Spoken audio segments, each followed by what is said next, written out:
What's going on, people? This is Will. Now what? This is what we're going to do right now. Starting today, we got a new segment called Now What Knicks. And what we're going to be doing is breaking down all of the Knicks wins, losses going forward, because right now this is the hottest season they've got. And the reason why I can speak on it is because I'm a long time and fair weather Knick fan. I'm a Knick fan from way back. 94, I'm talking about the Pat Riley years. I mean, even before that, but I was like, when they got to the playoffs and they got to the finals. And the only reason why I could talk about it, because I'm one of the dudes that spoke to each one of the people that had my freaking blood pressure going up. I spoke to Allen Houston and I told him. So you know what happened when that ball bounced? My whole family got scared because I screamed in the house. I told Larry Johnson, when you hit that 4-pointer and we put the L's up, I told him, I said I was dead. Told Spreewell, I was dead. Beyond that, this is what we're doing. We're going to break down what's going on with the Knicks. And right now, I got one of my co-hosts, one of the people who have been a true Knicks fan, my man BK. Tell him what's going on, people. What's going on, people? What's going on? Why are you a Knicks fan? Knicks fan, because I'm from the Bronx, from New York, the Ewing days. But I really was upset when Ewing missed the finger roll. And Starks was 1 for freaking 18 from the 3-point field goal range. Okay, so we're going to hold those stories because those stories in itself is going to make us like, it's going to take us to a whole different, that's another show. That's why we're Knicks fans. So this is what we're going to do. The Knicks are winning. They just won an incredible game tonight against the Pacers. So the biggest thing that everybody's looking at right now, do we need a trade for somebody that you feel? Do we need a trade? We might need, I'll say one piece, and I would say the piece would be when Brunson's getting that rest, for somebody to just be a floor general and give Brunson that 7-minute rest he needs on the bench and control the team on the court. Got you. Okay. And you're talking about we need somebody off the bench. We need somebody that can come and in. I would say if they was to get someone off the bench, it would have to be a big. Yes. I feel Randall already kind of clogs like down in the paint. Mm-hmm. So I don't think it got to be a big that could just swing the ball, like a stretch 5 or a stretch 4, someone that could spread the court, because Harkenstein, Mitchell Robinson is always down in the paint banging. Right. They need somebody to be out on the perimeter that'll spread the floor to also shoot threes or 16-footers. You know. Right. Because I'm looking at it more too. The lost art of the inside game is crazy now. There's nobody who's taking at 10, 15, 20. Everybody stays out on the 3-point line. Everybody's cutting and slashing. But we don't have somebody that we know can be like, yo, throw it in, throw it right here, boom. Have the defense collapse. Okay, so as you I'm looking at the stat sheet. Achiuwa, 16 rebounds. Harkenstein, 19 rebounds. And Jay Hart, 12 rebounds. See, they down there banging. Right. They down there banging. They going the ham down there. Right. They doing the dirty war zone work down there. They elbows. They going toe to toe down there. So they banging. And what's crazy about it is they're enjoying it. This is the understanding of teaching somebody.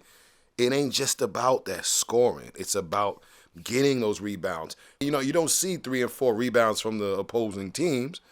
You see people literally like, oh, once that ball goes up, we got it. One shot goes up, that's all you want is one shot. You don't want a rebound and a kick out. I watch plenty of these games now where you don't see, oh, they got the ball back. They going down there. One and done. Going down there. And it's like one and done. So you need that type of gritty, throw them bowls and like get that rebound. And I ain't gonna lie, I'm a Hartenstein fan. I call him Funkenstein. He's one of those guys that got the chance to show that he's a pivotal player. And it's like when you get those type of guys that are that you never knew can handle that type of inside game. He dunks when it's time to dunk. He makes a little turnaround and he's got a nice touch.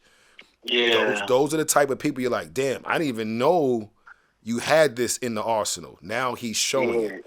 So yeah, he crafty down there. He's crafty down there. He knows how to kick it out when it's time to kick it out. He knows the game and he knows how to play the game in the system. And those are the people that you gotta, you can't, they can't trade him. Like, when they get to those points where you'll be like, oh, they'll give up pieces for this. He's a guy that needs to stay on his team.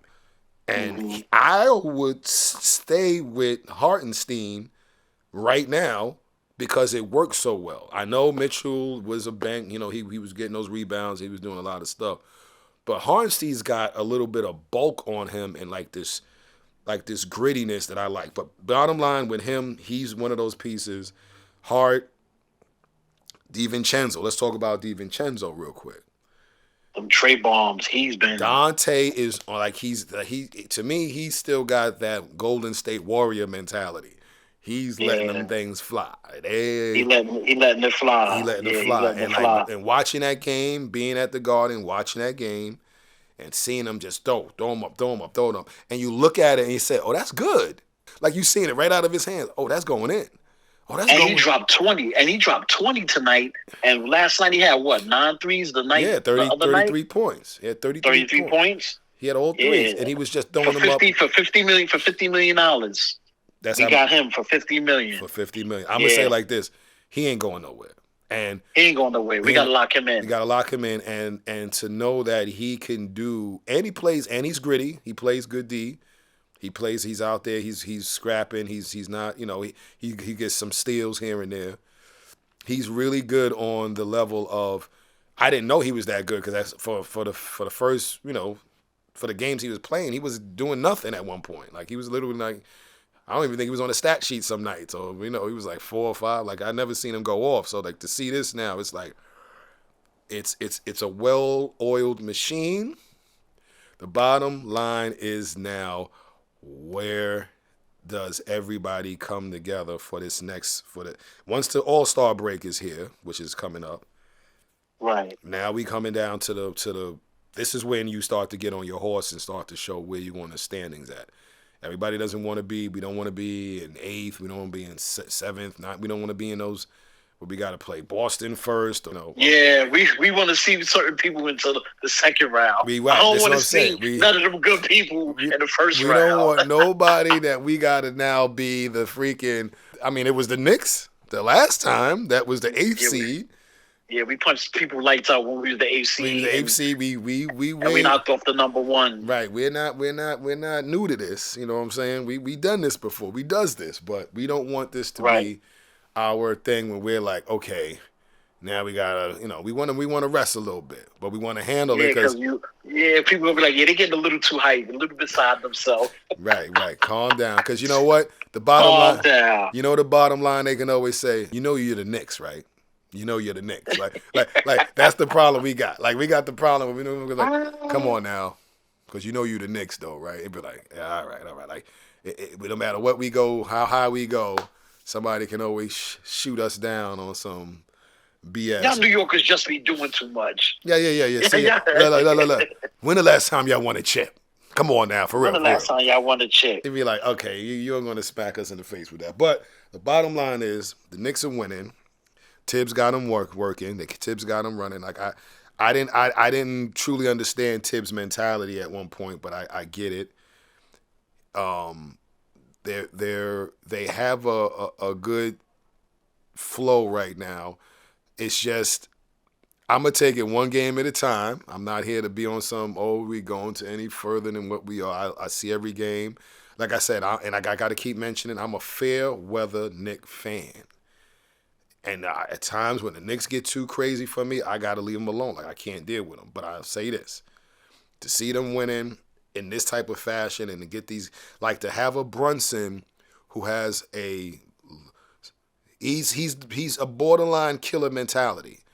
I mean, hard-nosed player. Hard-nosed player. Very hard-nosed, baby. Very, very lunch pail, get punched. Pit bull. Pit bull, not Like, whatever the job is, we're going to get it done. And like I said, he doesn't smile a lot. He's literally focused. So, he's one of those players. It's hard to find those players and hard to know what how they do what they do, because he just got 40 tonight, right? He got 39 for how much did he get tonight? He got 40, a 40 ball. A 40 ball. He got a 40 piece. So, he works for it. He's undersized and out there. He's not like what was that, Becky Hammond who said that? That said that he was too small? He was too small. He's too small. He's not that guy. Yeah. And on top of that, now that's going to be something to drive him, because now you're talking from that level. But we got a good team. Like I said, these pieces for everybody who they talking about trading. Even I saw Yimmy Buckets, they talking about him coming to New York. Like, you got so, like, if you look online and you look on all these blogs, you see so many people talking about they want to come to the Knicks, which is crazy now. Think about that. Think about how people want to come to the Knicks. Yeah. You know what I'm saying? Like, the world's most famous arena. The world's most famous arena. And they want to come, like, they want to be a part of this now. You win, they're in. You know what I'm saying? People want to they want to be down. So this is what's going on. The Knicks get the next one, and it was a great game because we were down the whole night. Brunson and them put on the brakes at the end of the fourth quarter with like 3 minutes to go. They came back. Went up a bucket for they were there, and these are the things as Knick fans we can't almost be happy for, because we didn't have it for so long. You can't be happy when it's that close at the end of the games until the bell goes off and that buzzer rings. Until that buzzer rings, we have had the most infamous loss in NBA history, and we can go back to the Reggie Miller loss. That was incredible. So we've had these things happen to us, but like I said, every game we're traumatized by something. So when we do have a winning team and we do have people going, it's hardcore. So what's your take from what's going on with the Knicks? 14-2 during the month of January. Pretty good. A lot of Januaries wasn't always 14-2. They will probably be having more losses than wins around this time for the past couple of seasons since Carmelo Anthony time, when Carmelo was here. So, it's a good thing. It's a good thing for the city. Everybody happy. Let's just hope they get deep into the playoffs and kick some butt. That's it, brother. Kick some butt. Listen, sometimes it was 2-14 for us in a month. Not 14-2, but 2-14. Yeah, they might have went 2-14. People would have been cursing them out. People would have turned the channel off in the third quarter. They were like, man, I ain't watching this game no more. Yeah, they got busy. They got busy tonight. And the other new addition besides OG, Achiuwa, he got busy today. He got busy. Right, and see, he had a double. Double. Mm-hmm. And 16 rebounds, 12 points. But to have a 6'8" guy who can play in this league now, who all these bigs out here doing it it's good, because we don't have that, and we don't have people who are workhorses. Like, hopefully we don't trade for somebody that's going to come in with don't have the understanding of the urgency, because it's an urgency for New York right now. Like, It's an urgency, bro. Like, a lot of people are saying, like, people come to MSG and it's almost like it's like a showcase arena. The other team showcases the nicest person they got. If whoever's coming in, from LeBron to Curry to freaking Dame time, everybody's coming in on their time, and everybody's like, this is one of the first years the Knicks are going to other arenas and hearing the chants. You went to like 3-4 arenas down the East Coast, and they're screaming more for the Knicks. And so it's a different vibe going on right now. The Knicks are doing what they got to do. I'm going to take a win for the win.